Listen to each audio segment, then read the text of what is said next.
There's me, 32 a single dad trying his absolute best. Then there's my beautiful daughter, Lily, 6. My dad, 58, is also in the picture alongside his wife, my stepmother, Brenda, 55. My biological mom passed away 10 years ago, which absolutely devastated our family. My dad was lonely for a long time, but 4 years ago, he met and married Brenda. From day one, something felt off about her. Over the years, it became glaringly obvious that Brenda is a textbook narcissist. Everything has to revolve around her. If she isn't the center of attention in a room, she will actively manipulate the conversation or create drama to put the spotlight back on herself. She demands absolute, unquestioning control over everything, from what my dad wears to how meals are served. But the worst part? She views my 6-year-old daughter, Lily, as a rival for attention rather than a grandchild. It sounds sick because it is. If my dad gives Lily a hug or compliments her drawing, Brenda immediately sours, makes a passive-aggressive comment, or suddenly claims she has a phantom ailment that requires my dad's immediate care. Now, you need to know a little bit about Lily. She is the sweetest, most loving little girl, but she's also slightly neurodivergent. She has this harmless, quiet little habit where she hums when she's happy, focused, or processing things. It's like a gentle, rhythmic background noise that she doesn't even realize she's making. It's her way of self-soothing and expressing joy. I've always found it endearing, but Brenda has always detested it. Over the last couple of years, I've had to constantly shield Lily from Brenda's sharp sighs, eye rolls, and snide, passive-aggressive digs about it. I usually brush it off or redirect the conversation, but I always made sure to let Brenda know that Lily's humming wasn't hurting anyone. That brings us to tonight. It was Sunday, and it was family dinner at Brenda and Dad's house. Honestly, I didn't want to go. Every dinner there feels like walking through a minefield while wearing magnetic boots. But my dad called me earlier in the week and practically begged me to come because it was his 58th birthday. He sounded so pathetic, and I love my dad. So I swallowed my anxiety, packed Lily into the car, and drove over. I told myself it would just be a couple of hours. We'd eat cake, and we'd leave. I was dead wrong. The tension was palpable the exact second we walked through the front door. Brenda didn't even say hello to Lily. Instead, she immediately began policing her. Lily went to take her shoes off, and Brenda snapped, "Put them neatly in the closet, Lily. Don't just leave them on the mat like a savage." When we sat down at the living room table before dinner, Brenda watched Lily like a hawk, critiquing how she sat, how she held her coloring markers, and eventually, how she held her fork at the dinner table. It was exhausting. I tried to keep the peace for my dad's sake, so I gently looked up and said, "Brenda, please relax.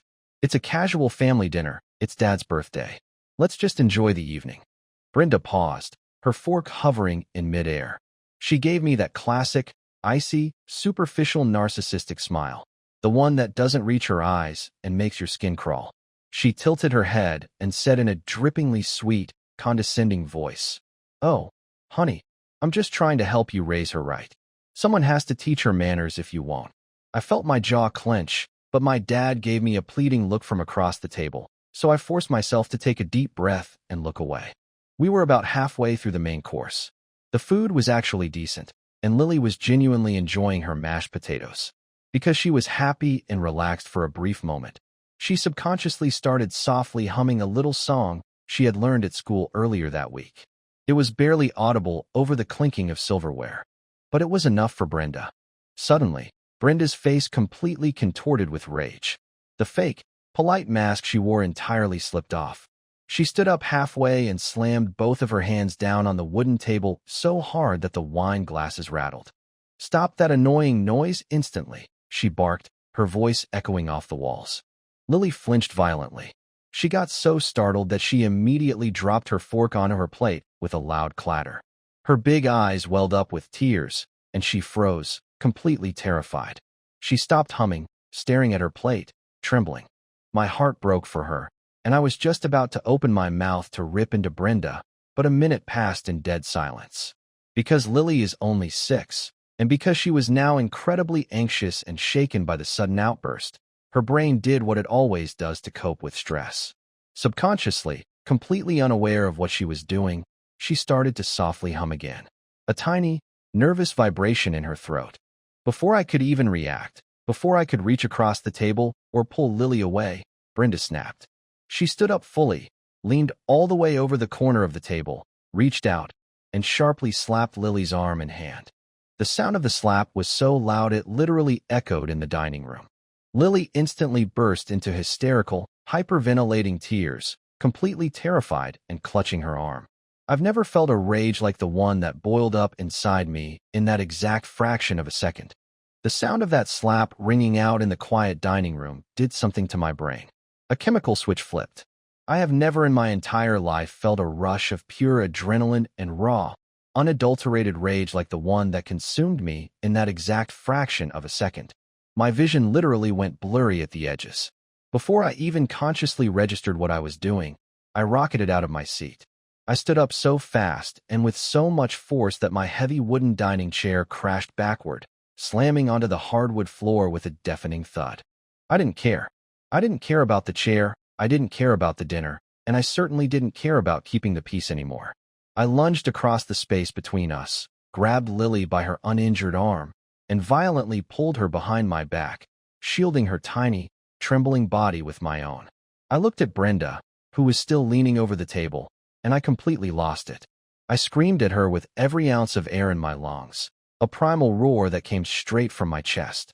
Don't you ever touch my daughter again. Do you hear me? If you ever lay a single finger on her again, I swear to God you will regret it. The room went dead silent, save for Lily's hysterical, hyperventilating sobs against my lower back. She was clutching the fabric of my jeans, shaking so hard I could feel it vibrating through my legs. But if you've ever dealt with a textbook narcissist, you already know exactly what Brenda did next. She didn't flinch. She didn't look remorseful. She didn't look like a person who had just realized they stepped way over the line by physically striking a terrified 6-year-old child. Instead, her face instantly shifted into a mask of pure, theatrical victimhood. The rage vanished from her eyes, replaced by a calculated expression of shock and offense. She took a dramatic step backward, gasped loudly, and clutched both of her hands over her chest, as if she were the one who had just been physically assaulted. She looked at me, her voice instantly adopting a high-pitched, trembling, theatrical tone, entirely ignoring the crying child she had just hit. How dare you speak to me like that in my own house? Brenda shrieked, her voice dripping with fake indignation. She pointed a manicured finger at Lily, who was still hiding behind me. She was disrespecting my home. She was intentionally defying me. I have boundaries, and I will not have my peace ruined by a child who refuses to listen. You are a terrible father for letting her act like an animal at a proper dinner table. You've completely spoiled her, and this is the result.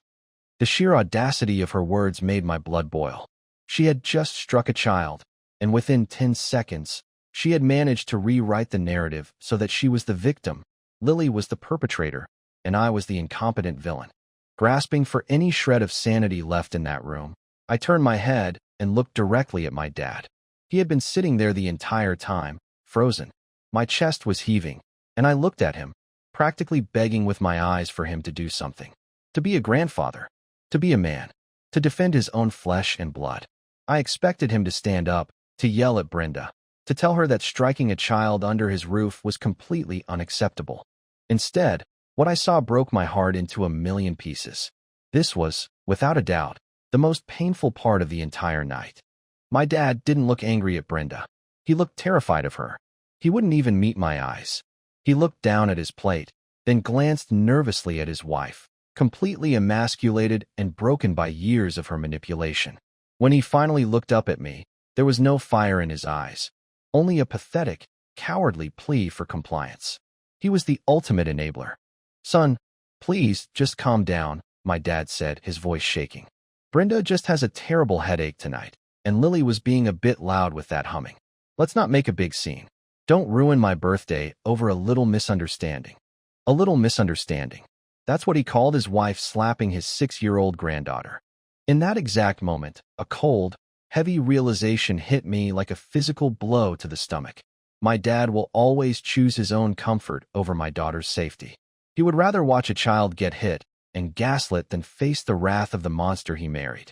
He was willing to sacrifice Lily's emotional and physical well-being just so he wouldn't have to deal with an uncomfortable car ride or an argument with Brenda later tonight.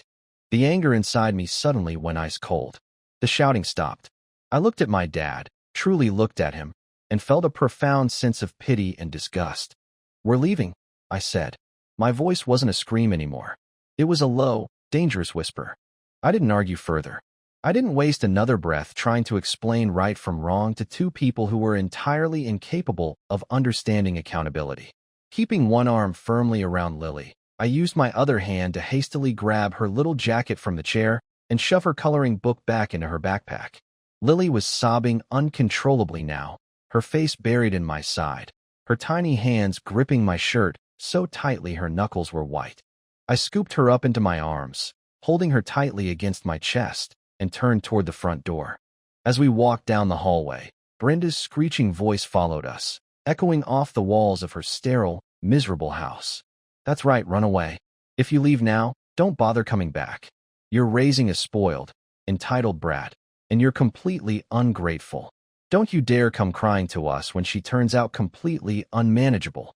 I didn't look back. I slammed the front door shut behind us, cutting off the sound of her voice, and walked out into the cool evening air.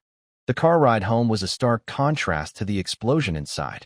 I gently buckled Lily into her car seat, making sure her favorite stuffed animal was in her arms. As I pulled out of the driveway, the quiet comfort of my own car felt like a sanctuary. For the first 20 minutes, the only sound was Lily's fading, hiccuping sobs. I kept reaching back, holding her little hand, and speaking to her in the softest, most reassuring voice I could muster. "You did absolutely nothing wrong, Lily. Do you hear me? Nothing at all. You are safe now. Daddy's got you, and nobody is ever going to hurt you again. Your humming is beautiful, sweetie. I love hearing it. Brenda was wrong, and Daddy is so sorry I let that happen."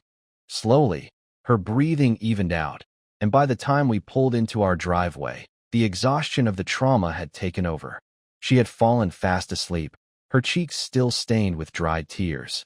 I carried her inside, gently changed her into her pajamas, and tucked her into bed, kissing her forehead and lingering by her door just to watch the peaceful rise and fall of her chest. She was safe, but the nightmare wasn't over. The moment I walked back down to the kitchen and sat at the counter, I looked at my phone. It was completely blowing up. It wasn't just a barrage of missed calls from my dad. Brenda had already launched a full-scale, textbook narcissistic smear campaign. The toxic machinery was working overtime. Within the 2 hours it took for me to get home and put my daughter to bed, Brenda had already contacted the extended family and completely spun the narrative to paint herself as the victim of a volatile, aggressive stepson. I unlocked my phone to a wall of text messages from aunts, uncles, and cousins. My Aunt Sarah wrote, "I know Brenda can be strict about manners, but you shouldn't have screamed at her like that on your dad's birthday. He was devastated. You need to apologize." A text from my cousin Marcus read, "Dude, what happened? Brenda said you threw a chair and threatened her because she asked Lily to be quiet? Family handles things internally. You shouldn't have stormed out and ruined the night." Every single message blamed me. Brenda had successfully framed the situation so that my reaction to her abuse was treated as the actual abuse, completely erasing the fact that she had put her hands on a child. Sitting alone in my quiet kitchen, reading those texts, I felt a wave of intense isolation. It makes you feel absolutely crazy. You start to question reality, wondering how an entire group of adults can blindly side with a child abuser just because she screams the loudest. But beneath the isolation, the fury returned, hardening into something unbreakable. They wanted to play dirty? Fine. I was done playing along. When I woke up the next morning, the chaotic rage from the night before was completely gone. In its place was something much more powerful, total, unyielding clarity. The fog of trying to keep the peace for the sake of family had entirely evaporated. Looking at Lily as she peacefully ate her breakfast at the kitchen counter, my mind was made up. A hard, unbreakable boundary had formed. No one hurts my kid. Period. I sat down at the table, opened my phone, and created a massive group text. I included my dad, Brenda, and every single one of the flying monkey relatives who had sent me those enabling, judgmental messages the night before. I wasn't going to let Brenda control the narrative a second longer. I didn't type out an emotional rant. Instead, I just laid out the cold, hard, undeniable facts. I wrote, "Let's get the story straight since Brenda loves to rewrite history. Last night, Brenda physically put her hands on my 6-year-old daughter, striking her arm because she was softly humming at the dinner table. My dad sat there, watched it happen, and actively defended her instead of protecting his granddaughter. I will not allow my child to be subjected to physical or emotional abuse by anyone, let alone under the guise of family manners. As of today, Brenda is completely dead to us. She will never see Lily again, and she is banned from our lives. Dad, you can see Lily only if it is entirely away from Brenda, in a neutral public space. If you ever defend her abusive behavior or try to bring her up to me again, you will be permanently cut off too. To the rest of you who chose to side with a woman who hits children, feel free to lose my number." The reaction was almost instantaneous, and the shift in my dad's tone was honestly pathetic. Now that the reality of the situation had set in, now that he realized his spinelessness was going to cost him his son and his only granddaughter forever, the enabling faded into sheer panic. Within 10 minutes of sending the text, my phone started ringing. It was my dad. I picked up, and he was practically hyperventilating, openly crying into the receiver. The defensive, dismissive attitude from the night before was completely gone. "Son, please, you can't do this," he sobbed, his voice cracking. "We're a family. You're blowing this completely out of proportion. Brenda has just been under so much stress lately with her health, and she didn't mean to hit Lily hard. It wasn't an assault. It was just a tap to get her attention. She just wanted her to listen." Hearing him make excuses for a grown woman striking a terrified 6-year-old child made my stomach turn. The absolute delusion of these people is mind-boggling. I didn't yell. I didn't let him drag me into a debate. I kept my voice completely flat and firm. "A tap is a hit, Dad. There is no acceptable level of physical force against my daughter. You chose her comfort over Lily's safety last night, and now you have to live with the consequences. Goodbye." I hung up the phone before he could reply. I immediately blocked Brenda's number on my phone and Lily's iPad, blocked her on every social media platform, and put my dad on a strict, indefinite timeout. I ignored the follow-up texts from my aunts, choosing to simply delete the threads. I was entirely done wasting energy on toxic people. That brings us to the present moment. It has been 2 weeks since that awful Sunday dinner, and honestly, life has never been more peaceful. The silence from that side of the family is the best gift we could have asked for. Lily is doing absolutely amazing. The first few days she was a little hesitant, almost checking to see if she was allowed to be herself, but we've spent the last couple of weeks reclaiming our peace. Yesterday, we spent the whole afternoon baking chocolate chip cookies together. The kitchen was a total mess, flour was everywhere, and the best part? She was humming her absolute heart out. She sang and hummed the entire time, completely unbothered, safe, and happy in a house where she knows she is loved unconditionally. It hurts to realize your own parent won't protect your kid. It's a heavy, painful pill to swallow knowing that my dad would rather enable a narcissist than stand up for his granddaughter. But being a good parent means breaking the cycle of generational trauma. It means being the shield your kids need, even when it means standing alone against the rest of the world. Thanks for letting me vent, Reddit. I'm keeping my girls safe, and we aren't looking back.